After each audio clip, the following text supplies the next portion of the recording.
Army Wives was an American television drama series that followed the life of 4 Army wives, 1 Army husband, and their families. The series premiered June 3, 2007 on Lifetime and ran for 7 seasons, ending in 2013. The show, created by Catherine Fergate, was one of the most popular on Lifetime. The main plot is based off the book Under the Sabers, The Unwritten Code of Army Wives by Tiana B.A. The series is set at a fictional Fort Marshall, South Carolina, which is home to the also fictional 32nd Airborne Division. There is also Mercer Army Medical Center, which is the fictional hospital on post where some of the characters work. To really be able to look deep into the series, it is important to introduce and analyze the key characters of the show. First, there's Roxy, who in the pilot episode accepts the marriage proposal of Private First Class Trevor LeBlanc. After dating for less than a week, she moves with her 2 young children, TJ and Finn, to his Army post in South Carolina. Confused and unhappy with her new life as an Army wife, she takes a job as a bartender in the local bar called the Hump Bar. Next is Pamela. She comes from a family of police officers and was a cop with the Boston Police Department for 3 years. She then left to marry Sergeant First Class Chase Moran and become a full-time housewife. The couple has 2 children together, Katie and Lucas. She's also Roxy's best friend throughout the show. The next Army wife is Claudia Joy, who is the wife of General Michael Holden. She has 2 daughters with him, Amanda, who dies in the first season, and Emmeline. Claudia Joy is often seen as the motherly figure by the other Army wives. She goes against military social norms by allowing officer and enlisted families to mix. Next is Denise.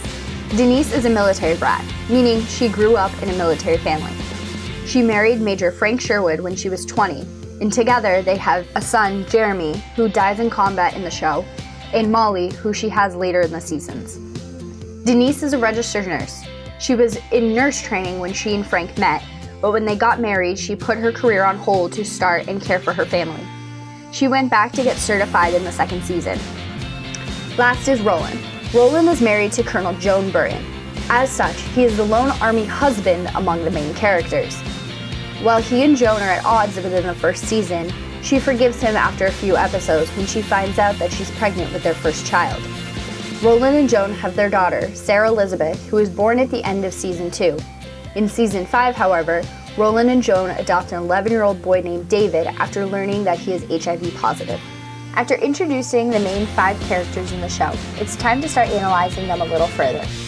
In David Gotland's Media, Gender, and Identity, he states that the traditional view of women as dedicated housewives seems to be all but extinct. Only around 1 in 6 women and 1 in 5 men, mostly older people, think women should remain home while the men go out to work. In the first season, Army Wives does not support this claim because 3 out of the 5 start the series as dedicated housewives: Pamela, Claudia Joy, and Denise. But later in the series, they all have jobs. Roxy works at the bar, Pamela gets a job as a local cop, Denise becomes a nurse, Claudia Joy becomes a lawyer, and Roland is a clinical psychiatrist, thus supporting the claim that the traditional housewife is fading. In her 2009 article, Rebecca Ann Lind states that stereotypes reflect our erroneous beliefs that the few traits we stress are the most important, and that they apply to all members of a group. They deny the presence and importance of individual characteristics. Army Wives breaks all types of stereotypes. The first one the show breaks is that military wives just stay home. This is broken because at one point or another, all the military spouses have jobs. The second stereotype that is broken is that women don't serve and that the military is a man's world. This is broken by Roland's wife, Joan. Joan is not only a woman in the military, but is also a high-ranking officer in a commander's position. Let's take a few minutes to look closer into Joan and Roland's relationship and how it is portrayed in the show. During Season 2, Joan is pregnant with their first child. Upon returning back from maternity leave, she is mocked by the officer who filled in for her while she was away, and she's mocked for being a mom. She blew bubbles?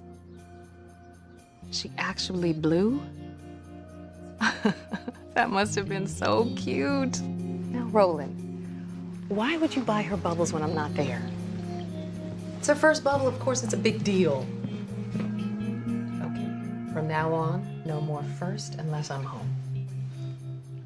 Evan, gotta go. Bye. It's good to have you back. Is it? isn't it? Well, a lot has changed. Yes, well, our managerial styles are quite different. Well, that's understandable and expected. Everything looks to be in good shape. Not yet. And until then, stop addressing me as if you already are. I am the deputy garrison commander. And as an officer of equal rank, I take my orders from General Holden. I do this job to the best of my ability, and I will happily fill in for you whenever you need to rush home and watch your daughter blow bubbles. Just because I have a baby... I have a meeting. This is often what happens in the military, but she combats this with grace and ends up beating her replacement during the Fort Marshall War Games. Respect, sir. You're dead. No. Yes. Now hit the ground. Sir.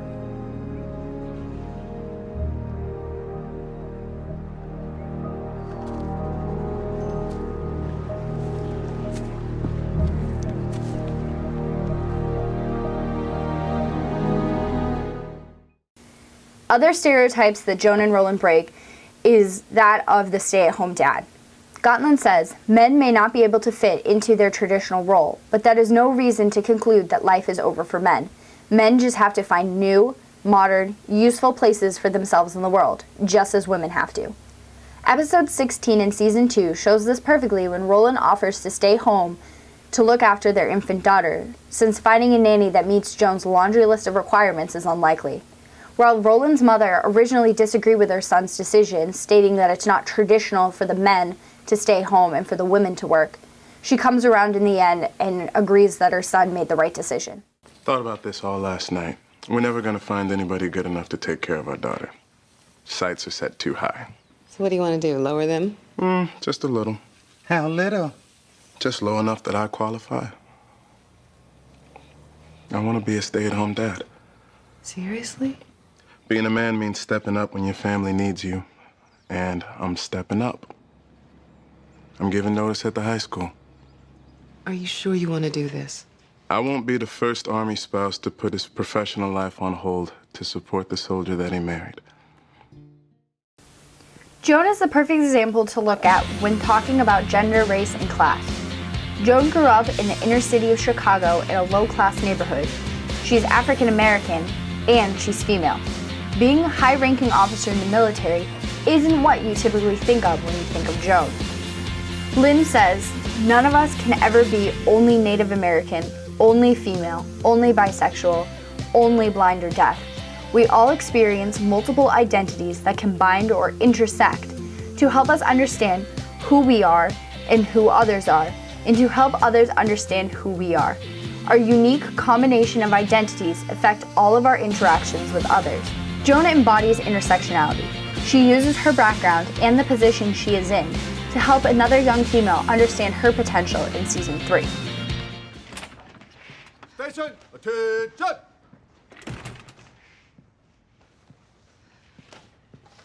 As you were. I'm looking for prospect Vanessa Jones.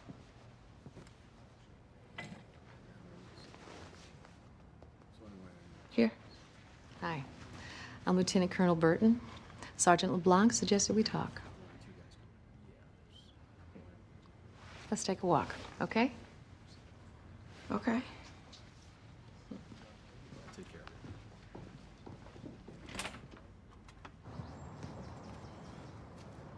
People always stand up for you like that? Oh, yeah. I'm a lieutenant colonel. I'm in charge of 1,400 soldiers. For real?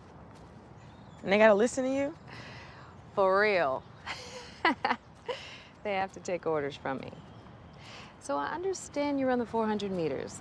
What's your time? 54.6. Ooh, those are some serious jets, girl. You know, track was my way out of the South Side. South Side? Mm-hmm. Chicago. Grew up in the projects. My parents split when I was 6. Raised myself more or less. In high school, most of my friends were on their way to becoming pregnant in jail or doing nothing. Me too. You? Oh, yeah. Except for one thing. I was fast. Look, Vanessa. You don't have to be me. But you do have to be somebody, and you need to choose who that is. There is a world of possibilities past the end of your block. But you're gonna have to make things happen.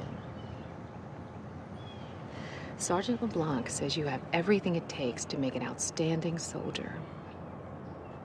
It could be the start of a whole new life for you. While this is only just a few, there are definitely many more aspects of this lovable military drama that could be analyzed.